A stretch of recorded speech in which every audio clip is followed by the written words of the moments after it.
Welcome to another enriching episode of the Men After God podcast, the resource for those passionate about leading and growing impactful men's ministries. Today, we'll dive into strategies, share insights, and discuss tools to help you inspire and guide the men in your church and community. Let's embark on this journey together to build stronger ministries and foster authentic brotherhood among men. Hey guys, welcome back to another episode of the Men After God podcast. I'm here with my buddy Luke, and we are talking about navigating change. Change is something that takes place in every organization, every ministry, and everyone's life because it should. God designed the universe to change. He is constant. He changes not.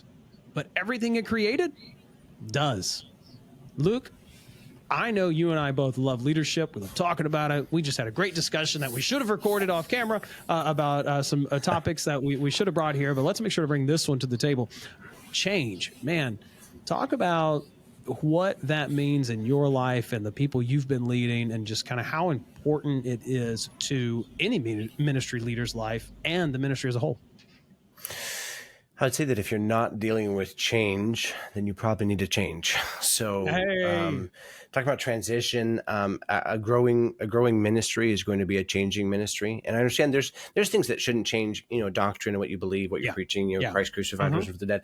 There's certain things we're not talking about change there. We're talking about transition, and it's really a leadership transition and leading individuals through transition.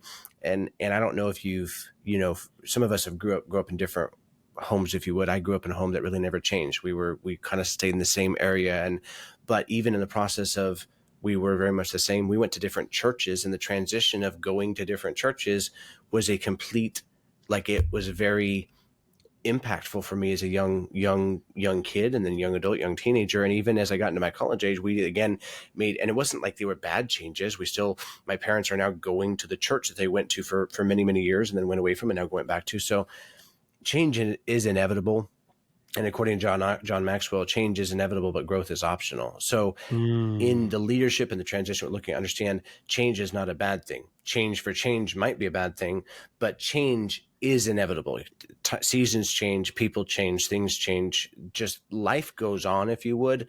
Why don't we be very intentional about making sure that there's a growth factor and that we are changing to something versus just changing because we can't, prevent it, if you would.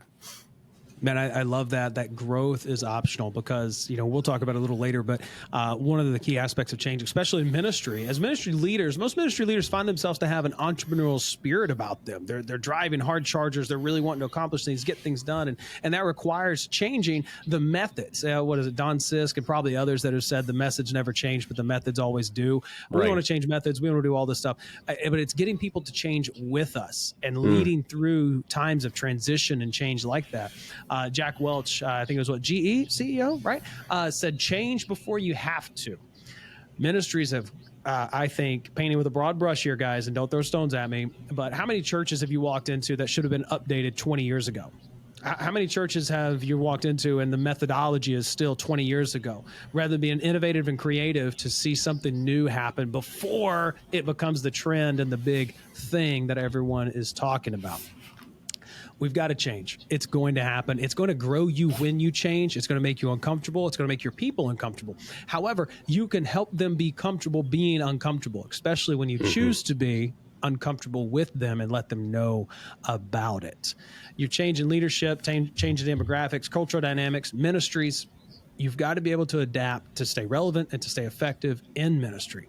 Unlike Luke, I had an ever-changing environment growing up, and that is a story for another day, but I will tell you this. 8th grade. Let's see, my parents got divorced between 1st and 2nd grade, and my mom and I moved in with my mamaw. And for those that don't understand what a mamaw is, it's a grandmother, okay? And then my grandma was my great-grandmother. That's just how I differentiated them in my family. And if you don't, you're wrong. I'm sorry. So, I had my mamaw. We lived with her for a bit, and then we had a house. My mom and I, she was a single mom for a while, got a stepdad. He moved, obviously lived with us. 8th grade, we moved out of there. And I think if I counted it right, 7 or 8 homes in 4 years. Wow. Trailers and different things like that. I stayed at the same high school, so it was good to have that consistency.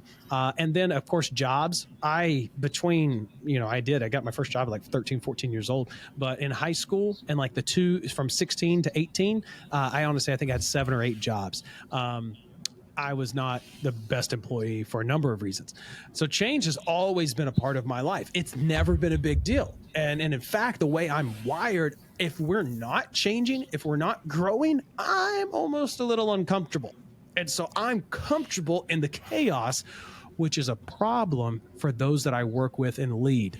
Just to be real plain here. If you've been listening, you just heard all of the reasons why Dustin is the crazy that he is. That just explains it all. So, Dustin, how does that make you feel? Yeah. And now we're into our therapy session, right? That's it. Oh man, I can tell you. So I went through a change in 2024 that was big in my life, and we don't have to go into the details of it all, as we've talked about some in the last couple months. But I was driven to Ecclesiastes. In Ecclesiastes 3, there is a time for everything and a season for every activity under the sun. Another verse in Ecclesiastes talks about how there is a time for rejoicing, and a time for sadness, a time for dancing, and a time for grieving. We have to accept that the process is a part of life, good, bad, and different, and recognize that ultimately God is God, even on the mountaintop and in the valley. And it's easy to say, but man, when you're in that valley, it can be difficult. Lifeway says 78% of pastors, ministry leaders experience significant change in their churches every year. Luke, you mentioned like you grew up in kind of the same church and stuff. Now, we've talked about your past and history and your wife and the churches there in Oregon, Yeah, Washington. Oregon. Yeah, Oregon. Okay, Oregon, and now you're in Texas. Talk for just a minute. Maybe some changes you've seen either in the church in Oregon, or now you're in a thriving ministry there in Texas, and just kind of what that's been like for you as someone. You're a leader, but you weren't in a ministry leader position. What was it like for you, observing, and what did maybe some of those pastors do to make it easier for you?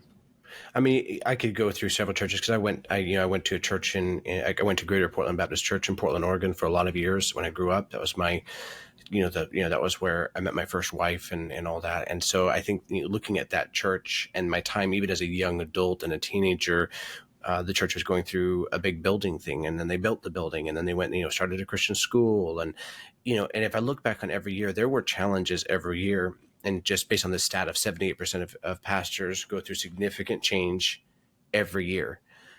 If I go back to the church I grew up in, I could pinpoint big changes, whether it be staff movement, whether it be people that have passed away, whether it be just the shift, the dynamic of, when I started going to Greater Portland Baptist Church, it was 2000, and that was a different era of the Baptist ministry, if you would. And then now looking at there, now we're getting a kind of a positive shift right now to do the climate of people that are hungry. I believe it's just my vibe.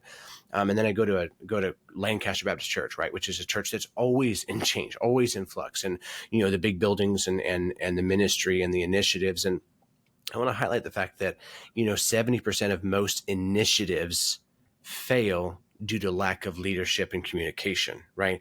So churches are going to go through transition and going through big changes, but in the transitions, intentional transitions, a lot of times they fail, and it failed to be implemented due to a lack of leadership, vision, and the understanding of pastors knowing that the church is going through it. The people, not the building, but the people are going through it. You have to be aware that every change, whether it's intentional change or traumatic change or economic change, all those changes affect the hearts and minds of the people that you are there as a ministry leader to shepherd and be a part of the process. So I come back from college. I'm going to a new church in Ridgefield, Washington, God's Word Baptist Church. Love the ministry. Love the pastor there. Right before I get married, that pastor gets called to Corona, California to take over a church in California. And so there's a transition of a pastoral leadership change. That was a big change. And I was a part of the children's ministry and the teens ministry and leading them through change. And then I moved to Central Oregon, and there's a church there. And again, they're going through change with a new pastor. every church that's doing the work of the ministry is going through change. The question is it going through change that's being more effective and drawing closer to Jesus and getting people more passionate about their walk with Jesus and getting people, or is it a change that's just change for change? Or is it a change that's happening that is not intentional? It's not an initiative. It's not growth related. It's because there's conflict, there's contention, there's leadership issues, there's drama, there's gossip. To understand change is going to happen. As a ministry leader, the mindset, and by the way, whether you're the pastor, the men's ministry leader, a deacon, or a lay servant in the church, no matter where you're at, you are a part of that change. You can be a good part of it, or you can be the problem. And I've watched it be, I've been the problem, where I'm the drama queen that is trying to stir up the change just to change things. And the pastor's like, oh, no, hold on, Luke, come back here. We're not there yet, right? So just be aware that your privilege as a servant in the church, no matter what your role is to be a positive part of the change, the growth part, the loving part, the understanding part, the supportive part. Whether you're driving the initiative and that's the directive you have, or whether you're supporting the pastor because you're not the pastor, you do have a privilege to be a part of that, a part of the change. Understanding the church is always in transition. Whether you like it or lump it, the church is in transition. The question is what are you going to do with what you've been given to point others to Jesus in the process?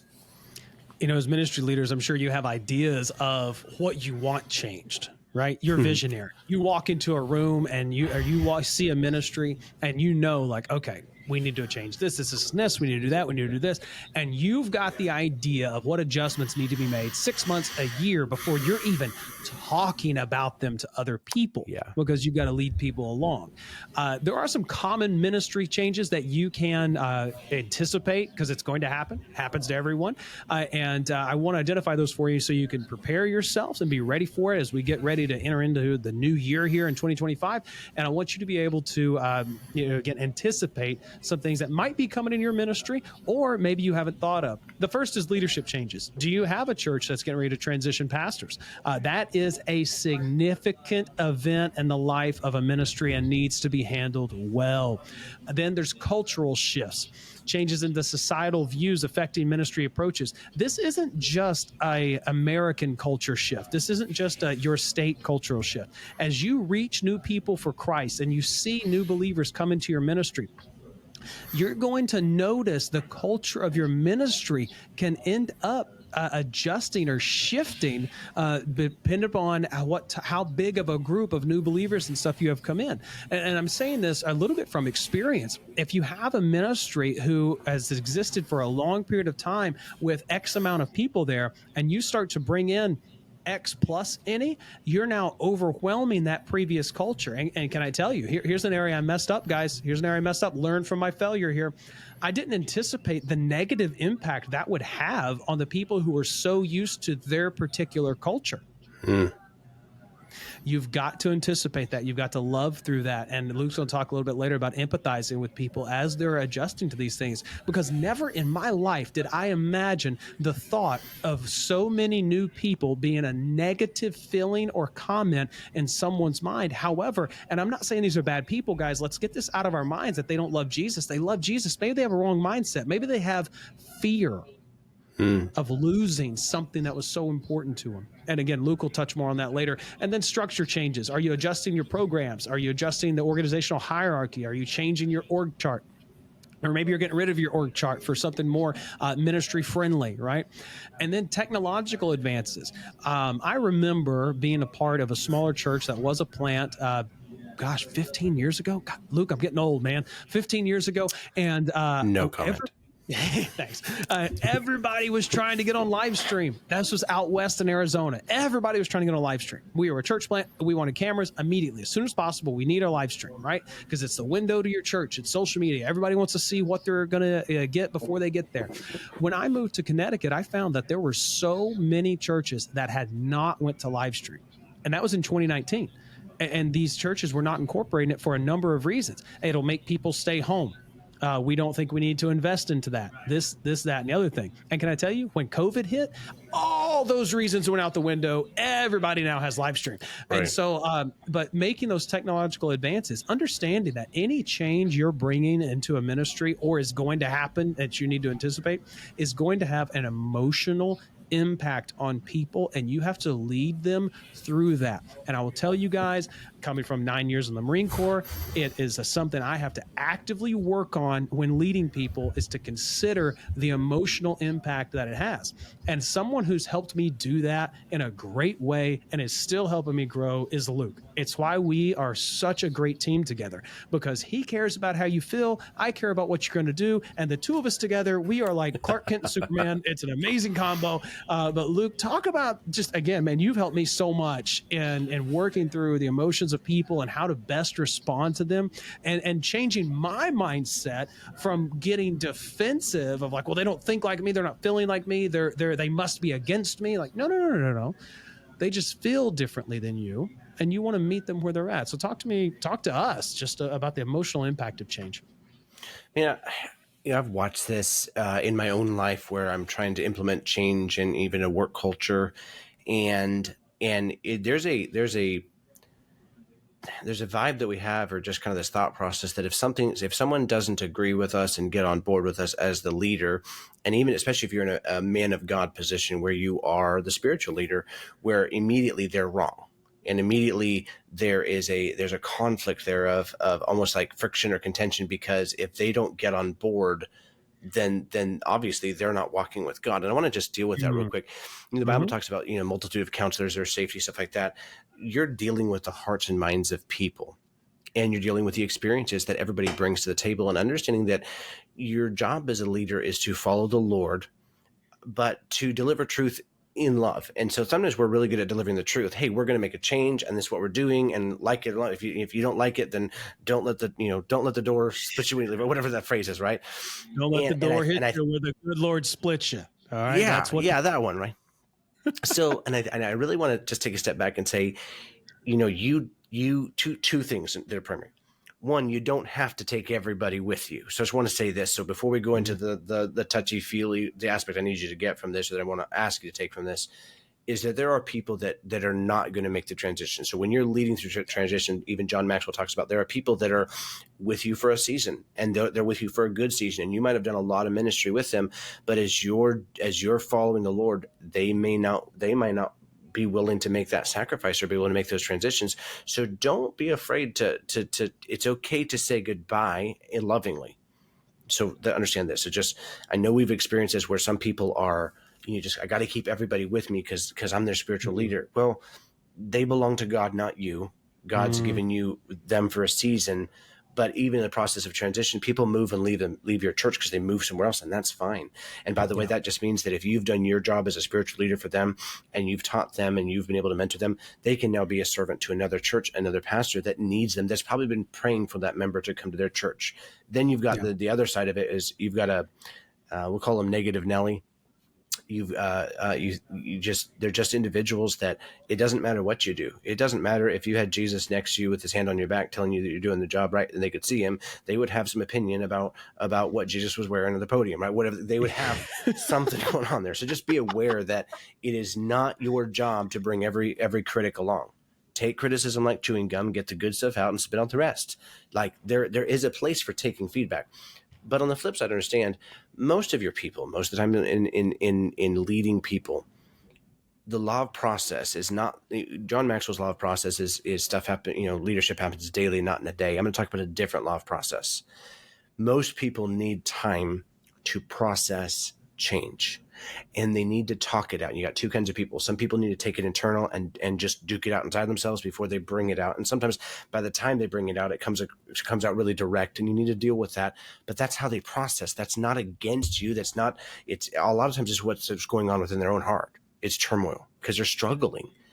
On the flip side, you have people that they need to talk it out with you because that's how they need to process it. Is grief needs a witness, and they have a grief with you, and so they need to come talk it out with you. And a lot of times, if you allow them to vent or get their take on it, you'll find that you'll get their buy-in, and you'll have some of the most loyal people because you listened to them. Now, don't just listen to respond, actually listen to comprehend and understand what they're saying, because it's coming from their own experience, their own fears, their own turmoil. Some of these people, if you've been in church for any amount of time, have been through church splits, have been through church hurt in a way where leadership has burned them. Leadership's not been honest. Leadership's been non-transparent. There's been embezzlement. You don't know what people are coming from. So be aware, their fear is not an attack on you sometimes. Sometimes it's a tremendous fear based on where they've been hurt before. Now, all of that to say, you need to follow after God, and you need to do what he's calling you to do.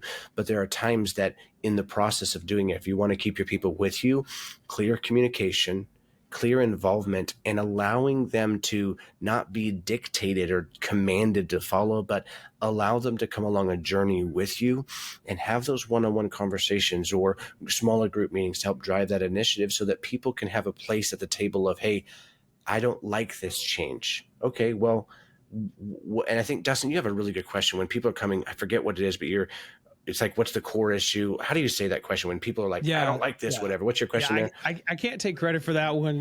Pastor Kerry Schmidt is the one who gave this one to me, and now we'll share it with the world. Yes. It's helping someone. Yeah. It's helping someone identify what their core, and it's truly that's the question. Like, help me understand the core. What's your core concern with this? Right. For instance, if someone comes to you and says, Pastor, the music's too loud. Oh, okay. Well, can you help me understand what your core concern with the music being too loud is? And that's going to force the person to go introspective and go, okay, why do I have a problem with the music being too loud? For some, it may just be, well, I don't like the music too loud. Well, okay. For some, it could be, Pastor, I'm afraid with the music too loud that we're just going to drive people away and it's not going to be able to connect with individuals.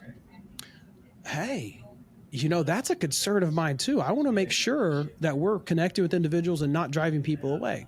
And you're able to relate on that, because chances are, this is something I had to learn the hard way. Chances are the concerns people have are the same ones you have. They're just being manifested differently in their life because they come from a different background and experience than you.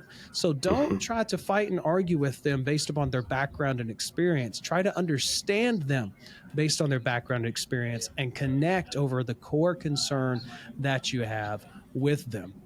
And that again, I think goes back to what Luke's talking about of empathizing, listening. And, it's something I had to learn, guys, is listen to comprehend, not listen to respond. My mind processes quickly. And I think I do decent on the podcast, but in one-on-one conversation, Luke knows, like, I can interrupt you and I won't realize I've interrupted you until like 30 seconds in. I'm like, oh, I'm sorry, my bad. And because I have to actively, submit this to the Lord, if you will.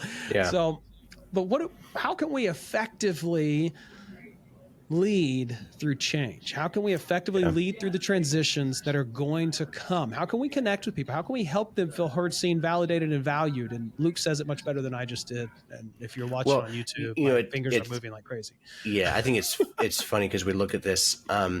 Human need is to feel seen, and every one of us feels seen differently.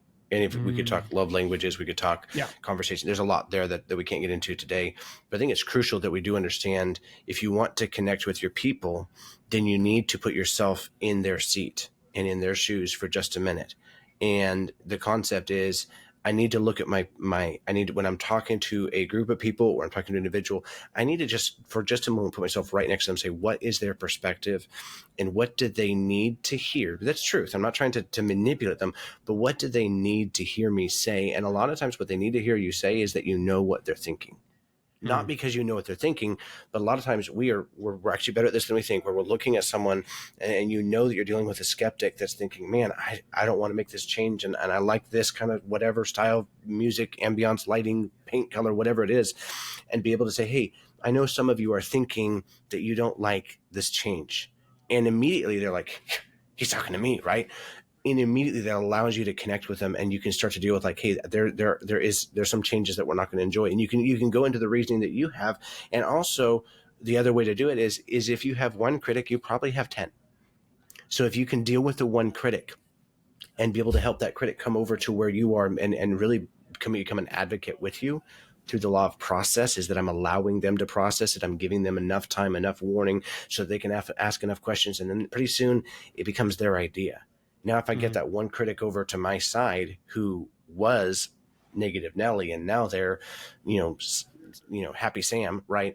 They're going to come along and be like, oh yeah, this is a great idea. And here, man, pastor's got this vision and I love this and this, leader's got this vision and we're excited and this is what it's going to do. And here, pretty soon the other critics are like, wait, if you got Sam over there, this must be a good idea, right? And I'm not talking about manipulating the crowd. I'm talking about allowing people to process the change in a healthy biblical manner, but being there with them.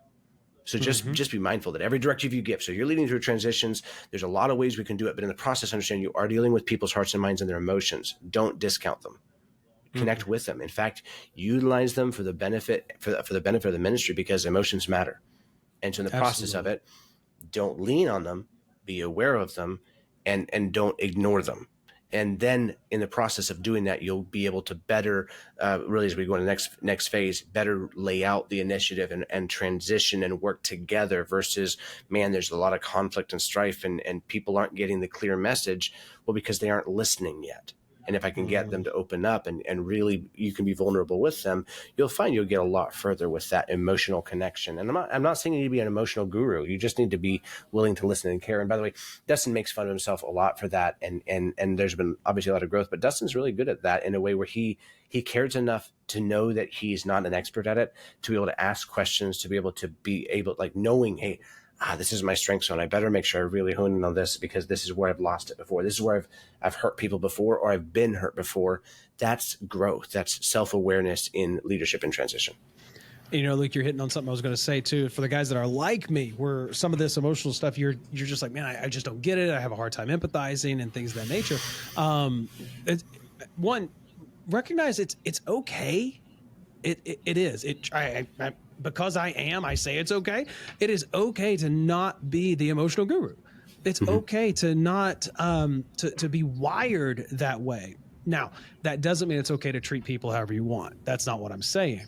However, in leadership, I'm afraid too many of us put the onus all upon ourselves to be, Paul says, all things to all men. And I think we misinterpret that.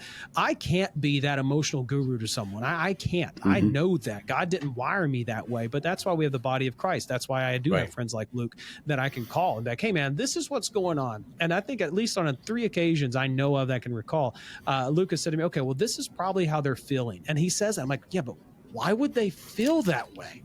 And because it blows my mind. And I'm like, okay, all right, I trust you. And sure enough, I go back into the situation and I'm able to lead effectively and love better because I understand more. And sometimes, guys, I want to make this statement and then I'm going to move on to the next thing. We are too often looking to understand before we accept. You can accept a person for who they are.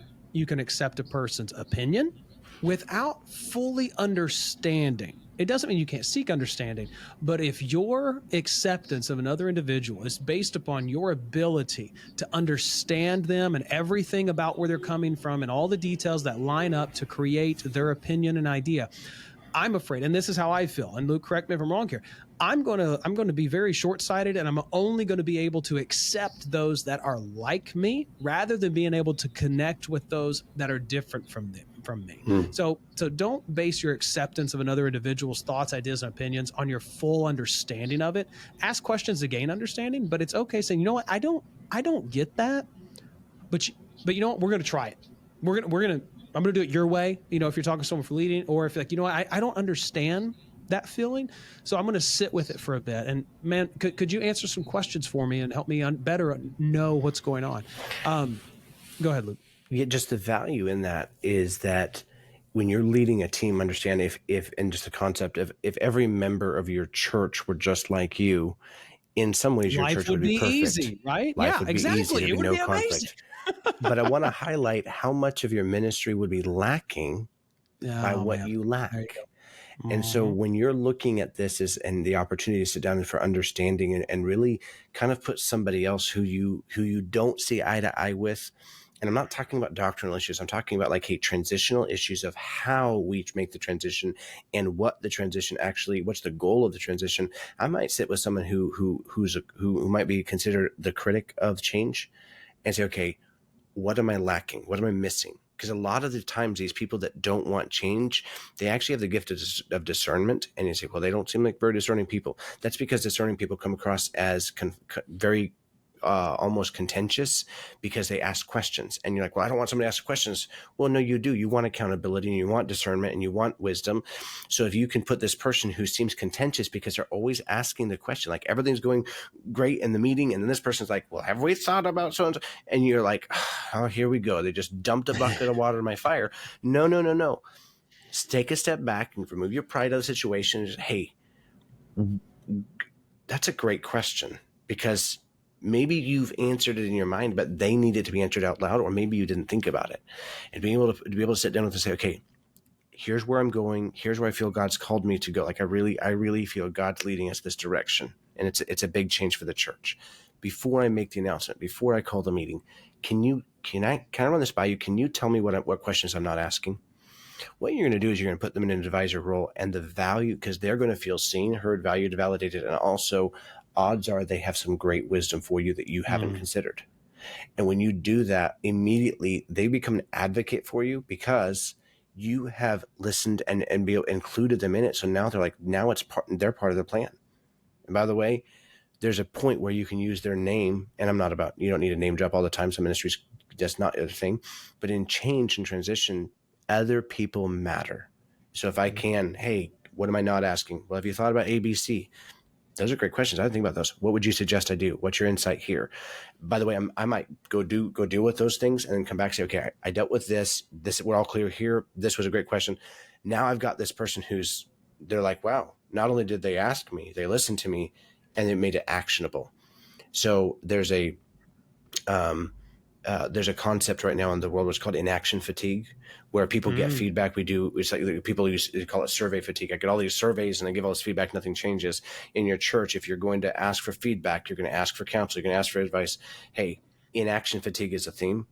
And if you listen to enough things and then don't do anything about it, eventually they're going to stop talking. In fact, eventually they'll be done. So just these are ways that you can start to lead your team and lead your ministry, lead whatever what God called you to do, but lead it through the people that God has given you that are already there. Look, I'm going to completely just detract or segue, get away from our notes, because we are on such a great topic right now that I think is so important, because we're talking about people. And ministry is people, and our men's ministry leaders are dealing with men, and especially pastors listening, you're dealing with people. You're hearing Luke and I talk about this, and you're hearing us, talk about how you got that guy who comes at the end of the meeting going, "Oh, okay, it was a great meeting, okay, all right, hey, but can you, sometimes they don't come across that nicely." Sometimes you're having to put more pride away, not just for what they are saying and questioning you, but how they are going about questioning you. And man, this is one I can tell you, like, I'm not the greatest at this. This is something I have to work on. And we have to understand that we have to understand that a person and how they are saying something isn't always indicative of their like feelings towards you or their thoughts about you. It's usually coming from an emotional place, and I believe fear is one of the greatest places that it's coming from, because when we live in fear, we respond poorly, we act poorly, we talk poorly. Because God's not giving us a spirit of fear. He's given us a spirit of faith. And you are, as a leader, especially in a spiritual context, are going to be dealing with people who have fear regarding transitions, changes, developments, different things going on. And being able to identify that fear and lovingly lead them through that is going to help create that bond. It's what brings them over to your side. Because Luke, I can count maybe on one hand in 5 years how many people I've had come say, "Pastor, I have a concern and I'd like to talk with you about it." That is not how these things are happening in the real world, right? That's how we want them to happen. That's not how it happens. And so you have to handle that in a real world scenario, knowing that they're coming from a place of fear, because I think that's the initial response to any change. Right? The initial response, because we go into the what ifs. right? What if this doesn't work out? What if I lose all my money and, it doesn't go the way that I planned for it to? What if my family ends up homeless on the street, right? And some people can very much, especially discerning individuals that you mentioned, they can, for a guy like me who appreciates discerning individuals more so than I used to, can see it as a critic or a cynic. And there's some truth there. There's a ditch on the other side of that road, but you've got to be able to talk with them and work with them to understand what's the core concern. What are they really afraid of? What are they identifying here, and how can you lead them through that? So now let me jump back into the direction we were planning to go. How do you lead effectively through this?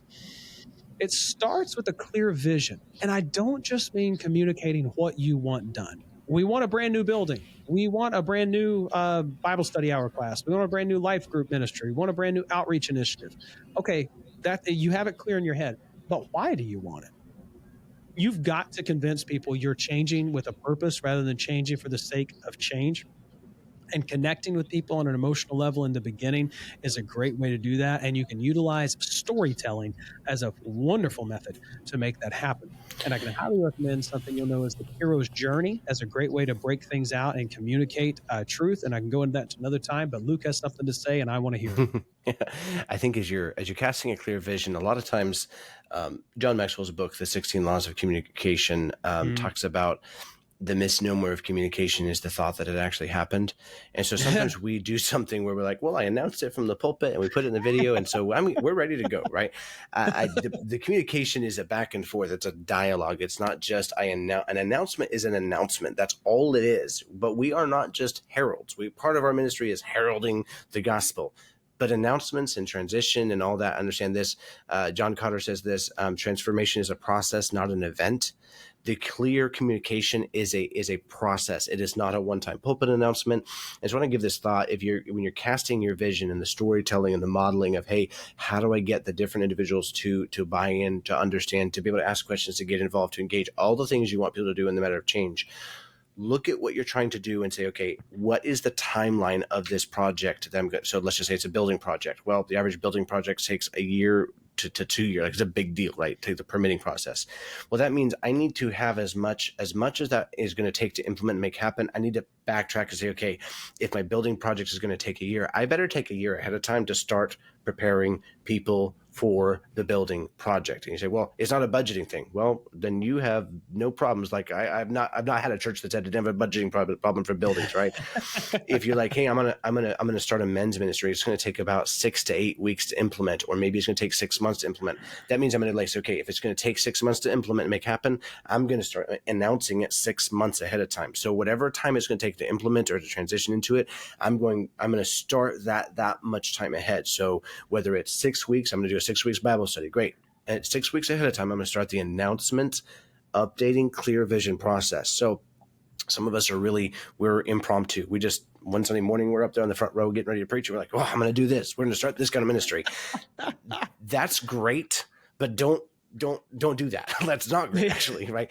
You need to, there's a planning process. I didn't need to feel this targeted, Luke, okay? All right, I didn't need to feel that. Same way, all right. So just look at that as you're casting the vision. Understand there's a time when your humans need time to process, and they need to be able to be engaged in it. If you want to have it be we've watched churches do this, right, where they do a big thing and just, man, the people are involved. I was at a church in California recently, and they just made a big, and God worked out all the details. They got their new building, and I had done a workshop there, and I go visit them, and I left the workshop, and we'd been there for 6 hours in the workshop, and we go visit the new building, and there are 30 people over at the church that have been there since 9 a.m. working, and they're painting and they're doing stuff, and the entire church is there, and they got kids painting classrooms, and it's just a mess of joy, right?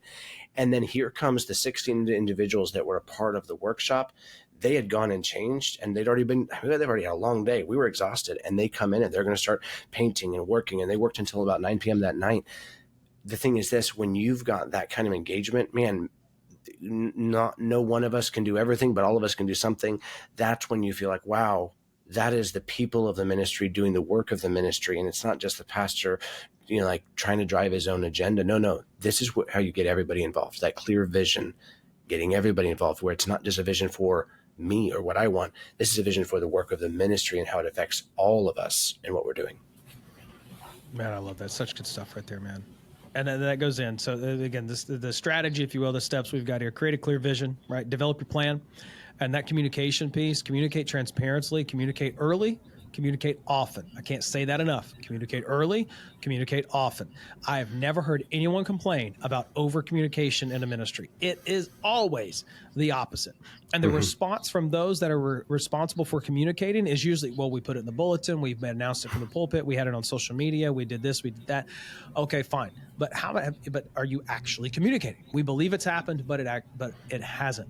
Empower your team, delegate the responsibilities out to them, and allow them to communicate, allow them to be a part of the training, the resourcing. And let me say this, when it comes to that timeline, I love what Luke said. If it's going to take 6 weeks to launch, take 6 weeks to communicate it. 6 months, whatever it might be. For a person who is driven, ambitious, you're that go-getter, that's who you are as a leader. From personal experience, I can tell you that will be the longest 6 weeks, 6 month time period of your life. It will feel like you are doing nothing. It will feel as though there's no point to living. You should just stop and you should go and do something else. I'm going to or you should just launch it anyway and hope for the best, right? I promise you, if you're like me, that's how you're going to feel, because I felt it. Now, don't do what I did and just launch it anyway. Take your time. Take your time, build it out. There's some times where a situation dictates an earlier launch or something of that nature. Okay, fine. Adapt, because that's our last piece. After you empower your team, be adaptable, prepare and adjust the plans as needed, but listen to your feedback, because your example of how you lead through this is what's going to model the attitude and behavior that you want to see. I want to pause here for a minute, because you may be sitting there saying, Dustin, Luke, guys, I have been modeling, I've been praying, I've been talking to, and I feel like there are just some people that they're not coming along. It's going to happen. I'm listening to a great book right now called Necessary Endings. I can't wait to finish it, but it's been very helpful for me and dealing with endings of relationships, ministries, of career changes and different things like that. Highly recommend it for you. But understand that not everybody's going to go along with you. It doesn't make you a bad person. It doesn't make them a bad person. It just means it's not a fit. It's not a fit anymore. Maybe it was a fit for a time and now it's not. And listen, I'm going to give a poker analogy. All right. So for those that are just awfully against gambling, turn it off and turn it back on in like 30 seconds. Okay. One of the things I got from the book with Necessary Endings is that too many times we look at having to end something, stop something, or redirect as we're getting up from the poker table, rather than we're folding the hand in order to play the next hand. It's okay to fold, but we never want to quit. Well, when you look at quitting as serving Jesus with your entire life, there's really not anything you could do that's actually quitting other than stop serving Jesus. So what do you need to fold in order to keep playing or to keep going for Christ? And I know I just used a gambling analogy and going for Christ, and there's somebody somewhere going to be so upset with me. Don't worry. Send all of your hate mail to Luke Sorensen and get it over to him. He can deal with it. Oh, man. Luke, you talked about the effective communication. What are some ways that you think are best? Because you mentioned it's a dialogue, right?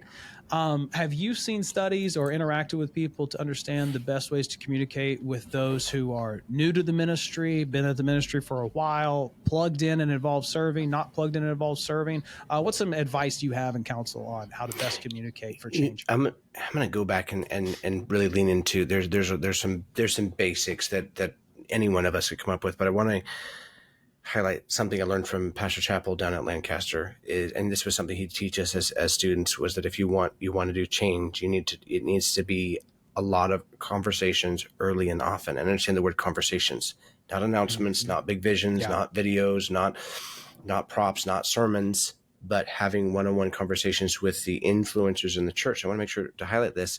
He was referring to the deacons and the influencers that would maybe be financial advisors, stuff like that. I want to talk about your nursery workers. I want to talk about the people that are serving the back that aren't hearing the announcements, that maybe don't get a bulletin, that don't see the video announcement. I want to talk about your doers, because you need different people on your team. So as you're communicating, think who is not going to hear it and who needs to hear it from me directly.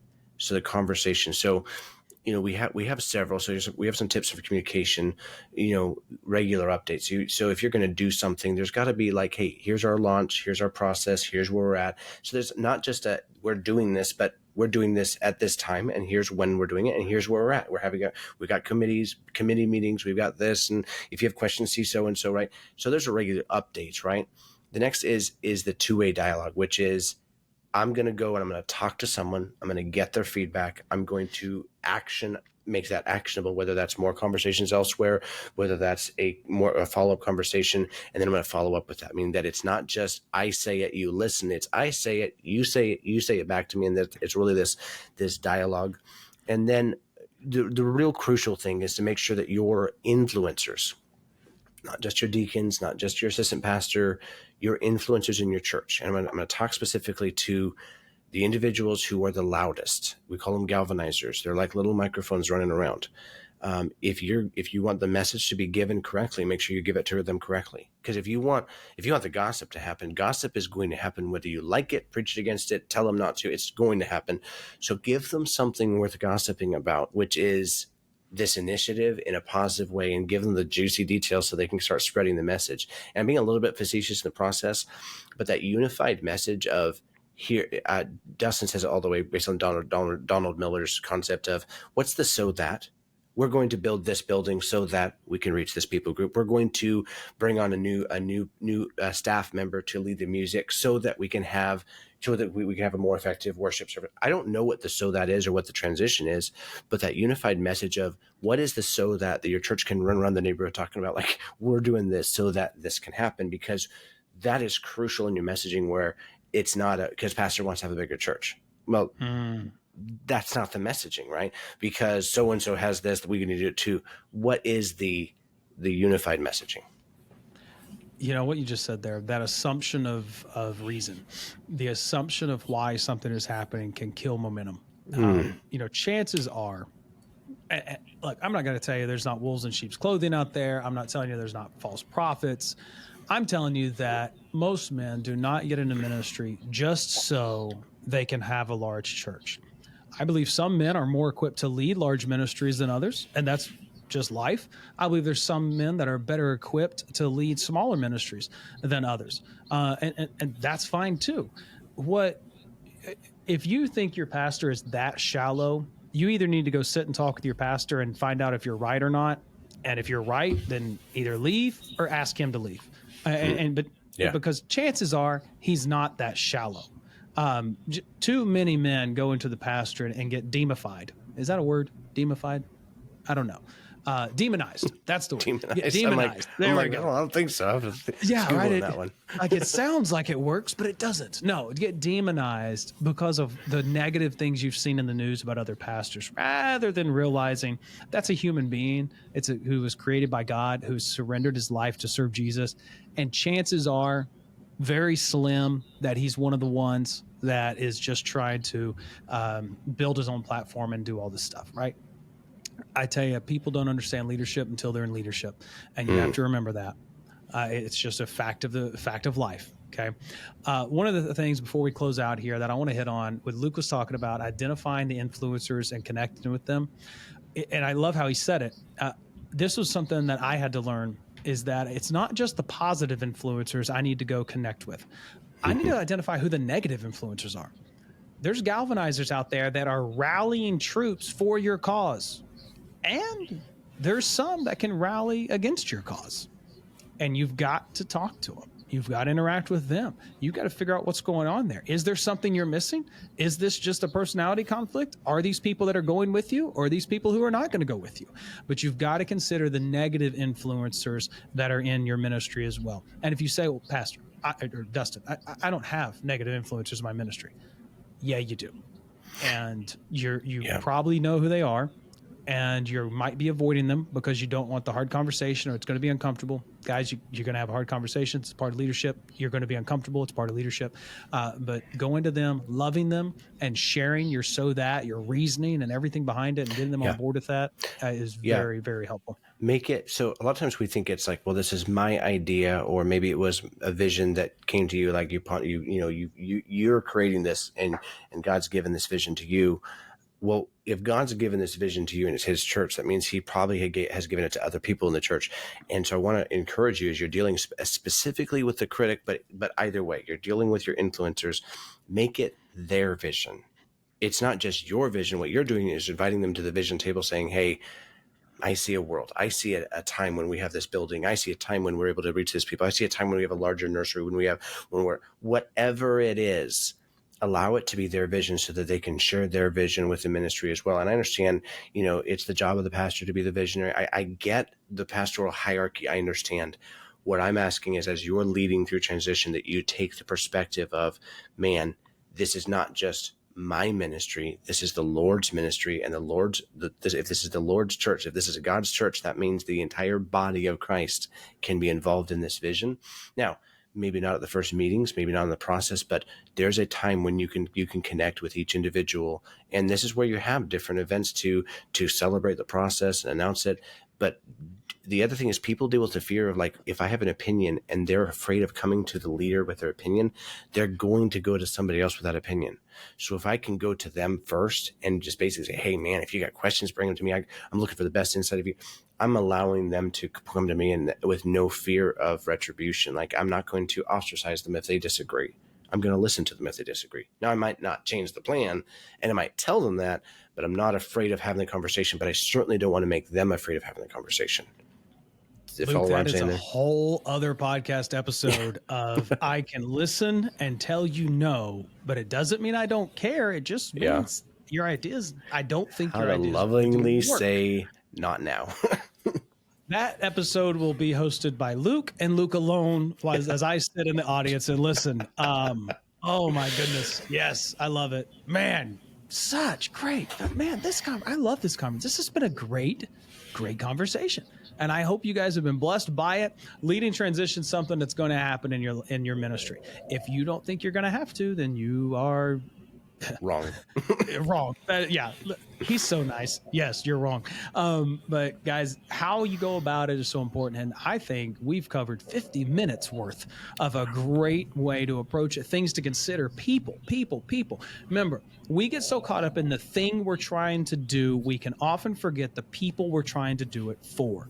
So consider the people, lovingly lead the people. Don't lead the thing. Leading things is simple. If ministry was made up of things, no one would get burnt out. No one would ever leave. No one would ever do any of that. Ministry is made up of people. People are messy. Love them, lead them, care for them, and learn from the mistakes of others. Learn from your own mistakes. And don't think you have to be the expert in everything. Get good team members around you that support you, love you, and shore up your weaknesses. I've loved this episode. I hope you guys have too. Luke, as always, great conversation, man. We will see you on the next one. Have a great one, guys. Thank you for joining us on this episode of the Men After God podcast. We hope today's discussion has encouraged and equipped you on your journey. We'd love to hear from you. If you have questions, comments, or would like to partner with us, please reach out at support@menaftergod.net. Stay connected with our community by liking our Facebook page at facebook.com/menaftergodpodcast. For deeper engagement, join our group at facebook.com/groups/menaftergod and connect with other men pursuing God's heart. If you found value in this episode, please subscribe and leave a review. Your feedback helps us reach more men striving to live faithfully. Until next time, stay strong in the faith and continue pursuing after God.